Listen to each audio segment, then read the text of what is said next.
Ahora sí. Hebreos capítulo 9, versículo 15, dice así: y por eso Él es mediador de un nuevo pacto, a fin de que, habiendo tenido lugar una muerte para la redención de las transgresiones que se cometieron bajo el primer pacto, los que han sido llamados reciban la promesa de la herencia eterna. Porque donde hay un testamento, necesario es que ocurra la muerte del testador, pues un testamento es válido solo en caso de muerte, puesto que no se pone en vigor mientras vive el testador. Por tanto, ni aun el primer pacto se inauguró sin sangre, porque cuando Moisés terminó de promulgar todos los mandamientos a todo el pueblo conforme a la ley, tomó la sangre de los becerros y de los machos cabríos con agua, lana, escarlata y hisopo, y roció el libro mismo y a todo el pueblo, diciendo: esta es la sangre del pacto que Dios os ordenó. Y de la misma manera roció con sangre tanto el tabernáculo como todos los utensilios del ministerio. Y según la ley, casi todo es purificado con sangre, y sin derramamiento de sangre no hay perdón. Por tanto, fue necesario que las representaciones de las cosas en los cielos fueran purificadas de esta manera, pero las cosas celestiales mismas con mejores sacrificios que estos.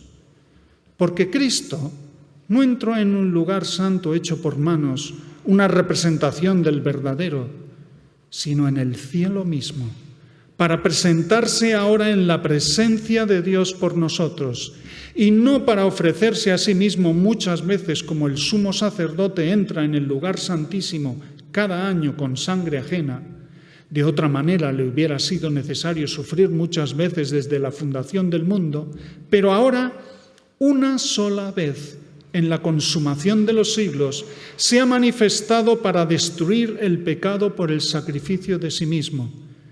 Y así como está decretado que los hombres mueran una sola vez y después de esto el juicio, así también Cristo, habiendo sido ofrecido una vez para llevar los pecados de muchos, aparecerá por segunda vez, sin relación con el pecado, para salvación de los que ansiosamente lo esperan.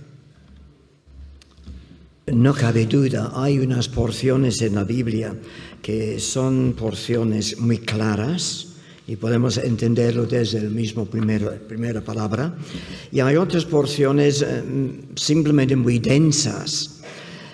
Y quizás tenemos que dar gracias al Señor también por esas porciones densas, porque nos hace trabajar nuestra mente, nuestro cerebro, y esta es salud. Pero entonces la porción que nos toca hoy es una de aquellas porciones densas. Y realmente nos tardaría mucho tiempo para ir explicando los distintos versículos. Pero lo que me gustaría hacer es simplemente concentrarnos en las últimas 5 palabras del versículo 28, o sea, al final de la lectura. Para los que esperan con anhelo su venida. Y en el boletín podéis ver los puntos por donde vamos, porque el primero habla de que lo que se esperaba, su primera venida, la primera venida del Señor Jesucristo. Y esto fue anunciado como un evento hace 3.500 años. Y entonces este es lo que el escritor hace referencia en los versículos 15 al 23. Vamos a leer para entender un poco el contexto, porque Dios hacía un pacto con su pueblo. ¿Qué es lo que había pasado? En Éxodo capítulo 24, el versículo 3, encontramos cómo Dios hablaba con su pueblo. Podéis recordar que después de sacar al pueblo de Israel de Egipto, usando a Moisés para guiar al pueblo, llegaron al monte Sinaí. Y entonces nos dice Éxodo capítulo 24, versículo 3, y Moisés vino y contó al pueblo todas las palabras del Señor y todas las leyes. Y todo el pueblo respondió a una voz y dijo: haremos todas las palabras que el Señor ha dicho. En otras palabras, Dios había traído al pueblo de Israel, sacándolos de Egipto, unos 2 meses más para llegar al pie del monte Sinaí, donde Dios quiso establecer un acuerdo, un pacto con su pueblo. Pacto en que Él prometía que iba a guardarles y protegerles y bendecirles y ayudarles en cada situación. Pero también el pacto implicaba que ellos iban a comprometerse a ser obedientes. Entonces seguimos capítulo 24 de Éxodo, versículo 7, y tomó el libro del pacto y lo leyó a oídos del pueblo, el cual dijo: haremos todas las cosas que el Señor ha dicho y obedeceremos. Entonces Moisés tomó la sangre y roció sobre el pueblo y dijo: he aquí la sangre del pacto que el Señor ha hecho con vosotros sobre todas estas cosas. Entonces, ¿qué significa? Tal como habíamos dicho hace un par de semanas, cuando vamos a un banco y pedimos una hipoteca, entonces hay que firmar muchas hojas. Y entonces una parte de este contrato de hipoteca lo quedas tú y la otra parte lo queda en el banco. Entonces lo que Dios está diciendo aquí es que Él había hecho un pacto con el pueblo, que entonces significa un compromiso por parte de Él de bendecir, proteger y ayudar a su pueblo, pero también un compromiso por parte del pueblo de obedecer a Dios. Y entonces podemos ver cómo Dios llega a ser reconocido como el comandante, el que manda en medio de su pueblo. Por esta razón, cuando encontramos esta frase que dice Dios: estoy en medio de vosotros, está haciendo referencia a una cosa que era muy comprensible para los beduinos del desierto, porque lo que ellos hacían era poner la tienda del jefe en medio y las otras tiendas alrededor. Entonces, cualquier persona acercándose a un grupo, una tribu, podía ver claramente quién es el jefe, el que está en medio. Los otros están alrededor. Y eso es lo que pasó cuando salió el pueblo de Israel y acampó delante del monte Sinaí. Porque entonces las tribus se pusieron alrededor y el tabernáculo en medio. Eso es muy bonito. Pero encontramos en Éxodo capítulo 33, Moisés tomó el tabernáculo, lo levantó lejos, fuera del campamento, lo llamó el tabernáculo de reunión, y cualquiera que buscaba al Señor salía al tabernáculo de reunión que estaba fuera del campamento. ¿Por qué hizo Moisés esto? Pues esta acción de sacar el tabernáculo de en medio y ponerlo fuera ocurrió después del pueblo había pecado con aquel becerro de oro. No sé si se acuerda que en un momento dado construyeron un ídolo de oro y entonces empezaban a adorarlo cuando Moisés durante un mes no estaba presente. Y entonces el Señor expresó su indignación y entonces se sacó la tienda de en medio, porque Dios decía: no puedo ir con vosotros. No puede ir en medio de ellos, pues no puede Dios y el pecado coexistir. La misma forma que la oscuridad y la luz no pueden coexistir. Llegas a casa por la noche, todo oscuro. ¿Qué haces? Enciendes la luz. ¿Qué pasa con la oscuridad? Desaparece, porque no puede coexistir. Y entonces Moisés estaba en una forma gráfica diciendo: el pecado del pueblo no puede coexistir con la presencia del Dios Santo.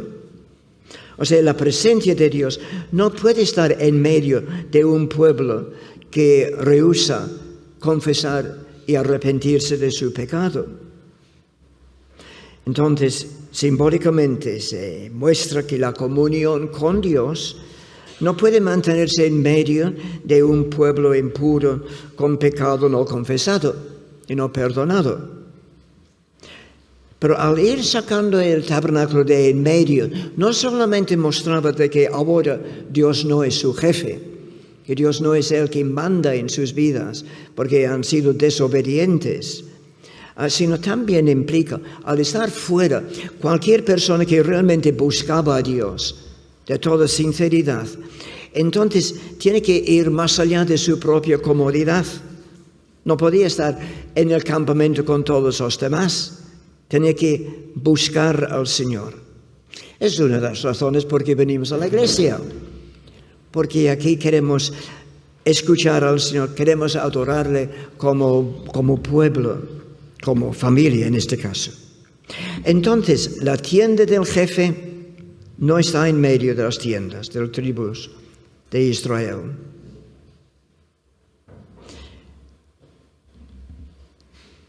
Si no pudisteis escuchar el mensaje de Eric la semana pasada, me gustaría animarte a escucharla durante esta semana. Podéis encontrar la manera de entrar en el boletín, por medio de la página web del boletín. También hay un segundo significado de todo eso lo que estamos explicando. Este compromiso entre Dios y el pueblo se hacía en el contexto de un sacrificio, señalando de que un día llegaría el gran sacrificio, el Cordero de Dios que quitará el pecado del mundo. Entonces, todo eso está anunciando la primera venida del Señor Jesucristo. Porque está diciendo, vendrá el Cordero de Dios que quita el pecado del mundo. No aquellos sacrificios que solamente eran un símbolo de lo que iba a pasar. Pero entonces el segundo punto, a partir del versículo 24, es que los que esperan su segunda venida, un evento garantizado desde hace 2000 años. Explico. La primera venida del Señor Jesucristo garantiza su segunda venida. Jesús, en un momento dado, hablando con sus discípulos, hablaba de sí mismo como Él iba a dar su vida en rescate de muchos. Y efectivamente eso es lo que hemos estado recordando, celebrando durante Semana Santa, cuando Jesús dio su vida y tal como hemos estado cantando, no solamente dio su vida, sino también resucitó. Lucas capítulo 24, versículo 25, cuando Jesús estaba hablando con dos de sus discípulos aquel día de resurrección, aquel primer domingo de resurrección, dice: entonces Él les dijo, oh insensatos y tardos de corazón para creer todo lo que los profetas han dicho. No era necesario, dice el Señor, que el Cristo padeciera estas cosas y que entrara en su gloria. O sea, todo esto fue garantizado hace 3.500 años, garantizado su segunda venida debido a la muerte y la resurrección de Cristo. Pero si miramos Hebreos capítulo 9, versículo 26. Vamos a mirarlo con un poco de detalle. Dice, de otra manera le hubiera sido necesario para Cristo padecer muchas veces desde el principio del mundo, pero ahora, en la consumación de los siglos, escuchad, se presentó Jesús una vez para siempre por el sacrificio de sí mismo, para quitar de en medio el pecado. ¿Ves lo que esto implica? Se presentó una vez para siempre. O sea, no podemos repetir el sacrificio de Cristo. Fue una vez para siempre. Y si lo dudáramos, encontramos también el versículo 8. Jesús fue ofrecido una sola vez. También el capítulo 10, versículo 12. Pero Cristo, habiendo ofrecido una vez para siempre un solo sacrificio por los pecados, se ha sentado a la diestra de Dios. ¿Qué implica eso? Voy a decir algo y no quiero herir a nadie, pero todo eso del sacrificio de la misa es antibíblico. No podemos repetir su sacrificio. ¿Qué pasa cuando tomamos de la Santa Cena? No estamos repitiendo su sacrificio, estamos recordando su sacrificio, que es muy diferente. No podemos repetir. Jesús decía, hacer esto en memoria de mí, no en sacrificio de mí. Entonces nos dice aquí en versículo 26, Jesús se presentó una vez para siempre por el sacrificio de sí mismo.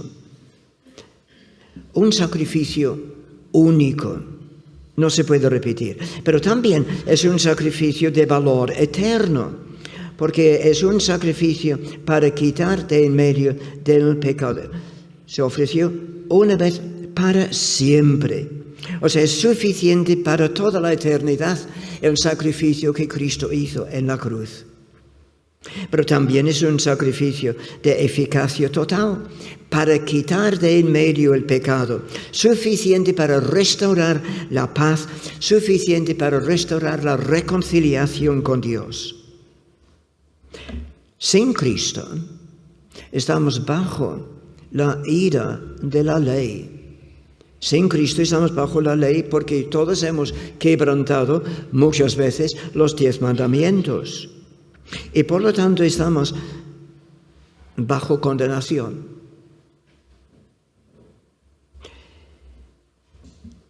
Hice una pregunta a la inteligencia artificial esta semana.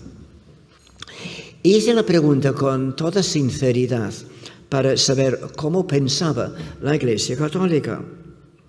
Después de tantas misas dichas a favor del Papa Francisco, mi pregunta era, ¿cuántos años le quedan en el purgatorio?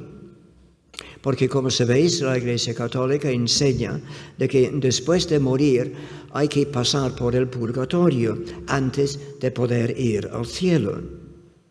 Y entonces, sacrificio de la misa es para ayudar a las personas a salir del purgatorio. Hice esta pregunta no en tono de burla, porque soy consciente del dolor indescriptible y la incertidumbre de angustia en la mente de muchos católicos romanos.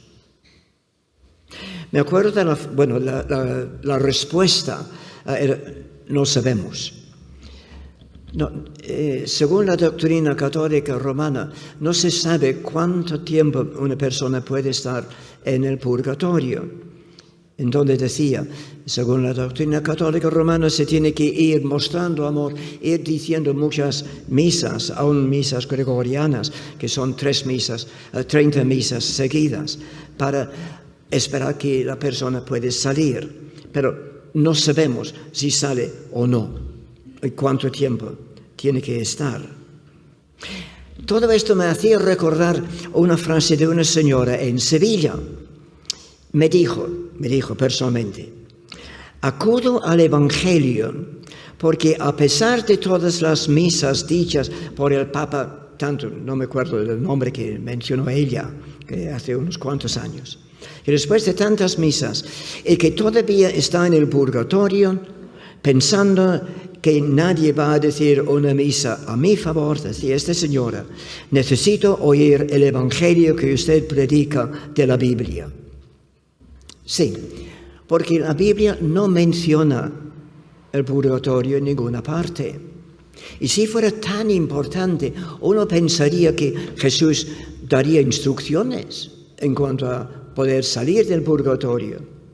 Tampoco los apóstoles, ninguno lo menciona. Por lo tanto, podemos decir con total seguridad, según las Escrituras, no hay purgatorio. Quizás otros van a darse cuenta como tampoco el limbo existe después de tantos años que habían dicho de ello. Amigo que me escuchas, no solamente quiero decirte que la Biblia no habla nada del purgatorio, por lo tanto no es necesario creerlo, sino más bien la Biblia habla todo lo contrario. Jesús se presentó una vez para siempre por el sacrificio de sí mismo para quitar de en medio el pecado. Glorioso, ¿no? Como el creyente puede tener esta seguridad: después de la muerte no tengo que temer ningún purgatorio, ni por un solo día ni una sola hora. Glorioso, ¿no? Sí, pero el versículo 27 sigue. Vuelvo a decir la última parte del versículo 26 para llegar al versículo 27 y verlo en su contexto. Se presentó Jesús una vez para siempre por el sacrificio de sí mismo para quitar de en medio el pecado. Y de la misma manera que está establecido para los hombres que mueran una sola vez, y después de esto, el juicio. Así también Cristo fue ofrecido una sola vez. ¿Qué implica eso? Pues algo muy sencillo. En la misma forma que Cristo fue destinado a morir una sola vez para quitar de en medio el pecado, tú también estás destinado a morir una sola vez para el juicio, para presentarnos delante de Dios, todos. Los que hemos creído en Cristo como nuestro Salvador personal, no será un juicio de condenación, será un juicio de valoración. ¿Has sido fiel al Señor? ¿Realmente has servido al Señor? ¿Realmente has vivido, has querido vivir en santidad delante de Él, sin ir rompiendo los 10 mandamientos? ¿Es tu deseo, ha sido tu deseo de servirle fiel, serle fiel en todo? O sea, tú también, yo también, estamos destinados a morir una sola vez para un juicio. Juicio de evaluación. Cuando hemos creído en Cristo, entonces aceptos delante de Él. Has rechazado a Cristo, pues para el juicio de condenación. Por esta razón Pablo insiste: para los que están en Cristo no hay ninguna condenación. Jesús habló muy claro en cuanto al juicio y en una forma detallada. Cito un texto que muestra cómo el Señor tiene en cuenta todo lo que hacemos y decimos. Mas yo os digo, cito las palabras textuales, que de toda palabra ociosa que hablen los hombres, de ella darán cuenta en el día del juicio. O sea que nuestra vida es muy importante, y la manera en que vivimos nuestra vida día tras día para honrarle o para ir deshonrándole. Pero hay un tercer aspecto de la lectura esta mañana. No solamente los que habían esperado su primera venida, esperando durante todo el Antiguo Testamento, la señal es: alguien viene, el Cordero de Dios viene para quitar el pecado del mundo. No solamente su primera venida asegura su segunda venida, sino también estas últimas 5 palabras: los que esperan su venida. En el mismo momento de la ascensión del Señor Jesucristo, encontramos que 2 ángeles se pusieron al lado de aquellos discípulos. Y entonces nos dice, los cuales también les dijeron a estos, mientras tenían los ojos puestos en el cielo, entre tanto que Jesús se iba, Y aquí se pusieron junto a ellos 2 ángeles con vestidos blancos, los cuales también les dijeron: varones galileos, ¿por qué estáis mirando al cielo? Este mismo Jesús que ha sido tomado de vosotros al cielo, así vendrá como le habéis visto ir al cielo. En otras palabras, algo garantizado, un evento en el futuro que va a pasar, va a ocurrir. Hay una frase también en 2 de Pedro. Cuando Pedro escribió su segunda carta, capítulo 3, versículo 11, dice eso. Quiero llegar a las primeras palabras del versículo 12. Dice el San Pedro: puesto que todas estas cosas han de ser deshechas, todas las cosas de este mundo, ¿cómo no debéis vosotros andar en santa y piadosa manera de vivir? Puesto que todo lo que tenemos alrededor va a desaparecer, entonces dice, debemos vivir en una manera que honra a Dios. Y entonces dice, esperando y apresurándonos para la venida del Señor. Esperando y apresurándonos para la venida del Señor. Otra traducción lo pone aquí, así: esperando y acelerando la venida del día del Señor. Pedro describe nuestra actitud como creyentes ante esta promesa de la segunda venida de Cristo. Menciona 3 cosas. La esperanza activa del creyente. Volvemos a Hebreos capítulo 9, versículo 28. Así también Cristo fue ofrecido una sola vez para llevar los pecados de muchos y aparecerá por segunda vez sin relación con el pecado. No tiene que volver a morir en la cruz, para salvar a los que le esperan con ansias. Esta esperanza no es una esperanza pasiva, sino una esperanza viva y confiada. No solamente que Cristo volverá, sino que vivimos cada día con esta esperanza guiando nuestra conducta, condicionando cómo pensamos, hablamos y actuamos. En este sentido, nuestra vida puede apresurar la venida de Cristo, de lo que Pedro dice. Y la idea de apresurarnos o acelerar su venida sugiere que nuestras acciones pueden tener un impacto en el cumplimiento del plan de Dios, que esto realmente nos llama la atención. Sugiero que esto no significa que podemos alterar soberanamente el calendario de Dios, sino que Dios ha querido incluir nuestra colaboración en su plan eterno, en su plan redentor. Y hay 3 cosas que podemos hacer, 3 formas bíblicas de apresurar su venida. La primera, evangelización. Compartir el Evangelio con otros. Mateo 24, versículo 14 dice Jesús: será predicado este Evangelio en todas partes del mundo y entonces vendrá el fin. Entonces, está esperando que todos oigan del Evangelio y entonces vendrá el fin. Entonces podríamos decir, pues quizás hay muchas personas en el mundo que no han oído del Evangelio. Sí, entonces uno podría decir, entonces no vendrá el fin por tiempo. No, la radio y la televisión llegan a muchos sitios, Entonces no podemos ir diciendo, vendrá el fin, sí, después de mucho tiempo. Pero sí implica de que tenemos que ir compartiendo con otros el Evangelio.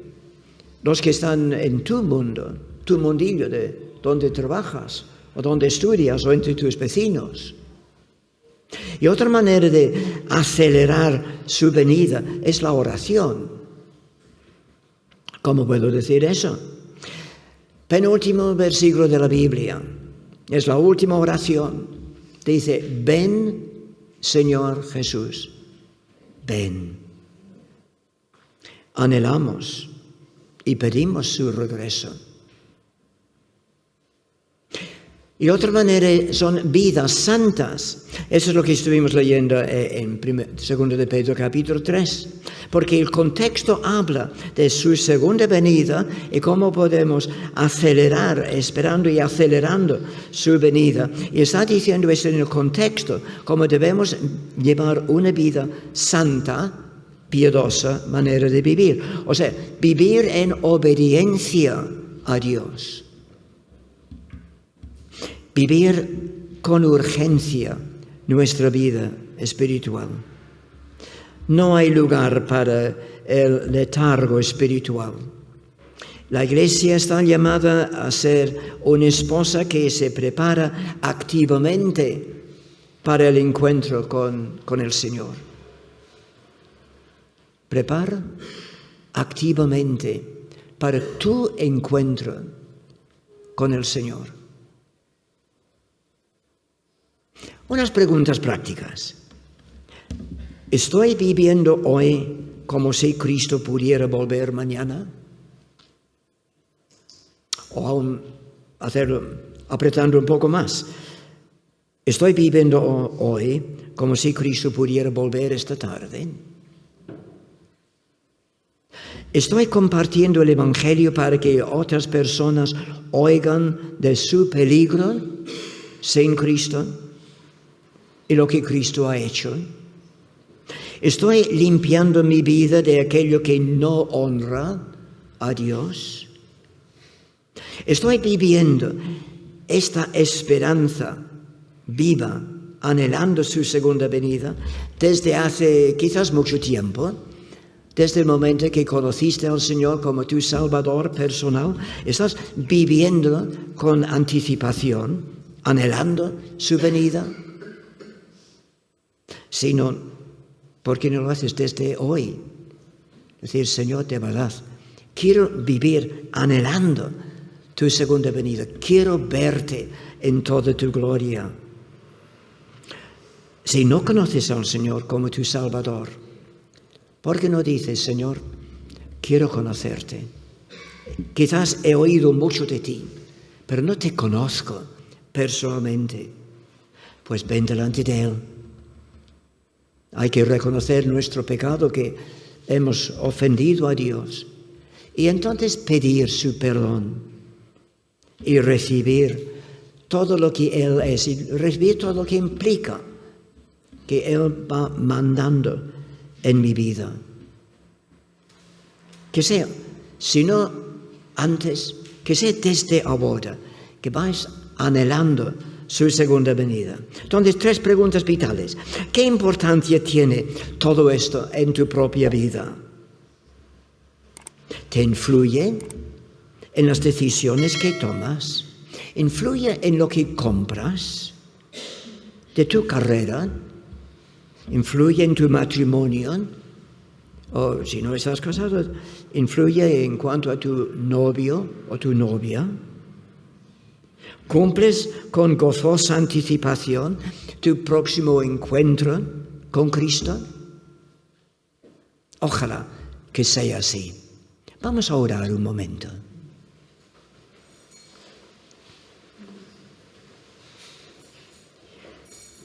Padre, gracias por las porciones en tu palabra que son complicadas, son densas. Gracias porque nos da la oportunidad de ejercer nuestro cerebro para pensar, pero también para indagar, para ir queriendo entender más. Pero también, Señor, gracias por las porciones tan claras. Y gracias porque en tu palabra lo dices una y otra vez, como Cristo fue ofrecido solamente una vez, para siempre, para quitar de en medio el pecado. Padre, gracias porque Cristo dio su vida por nosotros, para poder restablecer nuestra comunión contigo. Gracias, Padre, por todo lo que has hecho. Ahora, ayúdanos, oh Señor, como una respuesta, vivir nuestras vidas en armonía con lo que tú quieres de nuestras vidas. Ayúdanos a honrarte día tras día. Ayúdanos a ir anhelando, deseando tanto verte cara a cara. Y haz, oh Señor, que todo esto puede influir diariamente en nuestra manera, cómo pensamos, cómo hablamos y cómo actuamos. Lo decimos sobre los méritos de Cristo. Amén. Que el Señor nos bendiga. Damos gracias al Señor por la reflexión que ha hecho Eduardo, y me gustaría que en base a esa reflexión pudiéramos reaccionar unos pocos con oraciones, dando gracias al Señor por su palabra y la esperanza que nos ha dado, sabiendo que aquello que Él ha hecho una vez nos llena de esperanza para siempre.